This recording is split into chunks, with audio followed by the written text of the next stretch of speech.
OBC को 1990-92 में मंडल को कमंडल की लड़ाई में बदलकर 27% आरक्षण दिया, जबकि उनकी संख्या की गिनती होनी चाहिए। और 100 में से जो अभी बिहार में आंकड़ा आया, जब भी जाति गणना का मुद्दा हम लोग उठाते हैं तो कोई ना कोई ब्राह्मणवादी व्यक्ति, मनुवादी व्यक्ति जाकर सुप्रीम कोर्ट में याचिका, हाई कोर्ट में याचिका लगाता है।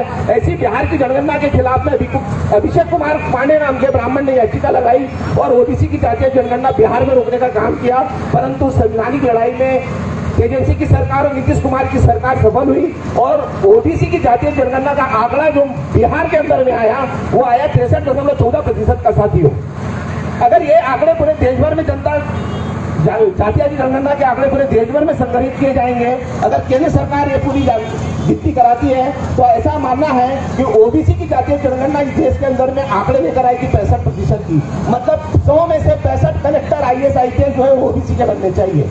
कॉलेजियम से आप जजों की भर्तियां कर रहे बिना परीक्षा के। आपने भी हमको कॉलेजियम से मुक्ति नहीं मिली थी, आपने लेटरल एंट्री का कानून घुसा करके पीछे के दरवाजे से अपने लोगों को सत्ता में IAS, IPS बनाने का काम कर रहे थे। ये षड्यंत्र हमारा समाज समझ नहीं पा रहा है और हम लोग सोए हुए हैं। मैं SC ST के सभी जागरूक साथियों से अनुरोध करता हूं कि वो ओबीसी को अपने साथ में लाने का काम करें। हमारे को, हम जैसे बोलते हैं कि यार ओबीसी सुन नहीं रहा है, ओबीसी जाग नहीं रहा है, वो जागेगा नहीं, उसको जगाना पड़ेगा हमको साथियों। जिस दिन ओबीसी जाग गया ना तो सबसे बड़ा भाई है हमारा 65% में। एक दिन वो शेर जाग गया ना तो इनके बखिया लड़ने में हमको टाइम ही लगेगा। और आज के इस सफल आंदोलन के लिए मैं सभी को साधुवाद देता हूं और आने वाले समय में एक बड़ी लड़ाई हम लड़ेंगे। ये लड़ाई अभी हम लोग जो है परिणाम पर लड़ रहे, बीमारी पर लड़ रहे, पर बीमारी का जो कारण है वो आज की तारीख में ईवीएम मशीन है साथियों। दुनिया का सबसे बड़ा साइंटिस्ट एलन मस्क कहता है आपकी उससे ज्यादा बुद्धिमत्ता नहीं हो सकती है। एलन मस्क कह रहा है कि ईवीएम मशीन जो है हमारे वोटों की चोरी करती है। जब तक के शासन की लाठी हमारे हाथ में नहीं आएगी तब तक के भैंस जो है वो उनके नियंत्रण में रहेगी, दूध मलाई वो लोग खाते रहेंगे।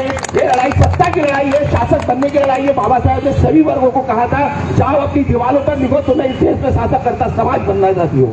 और हम लोग शासक बनने की बजाय जिंदाबाद का नारा लगाते हैं, दूसरों को शासक बनाते हैं और हम रुपया किलो का अनाज और लाडली लक्ष्मी की योजना में लाइन लगाते हैं साथियों।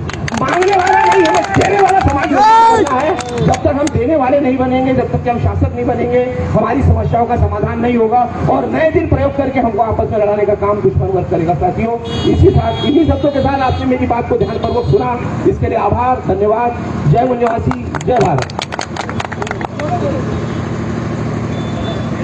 सभी को जय सेवा, जय भीम।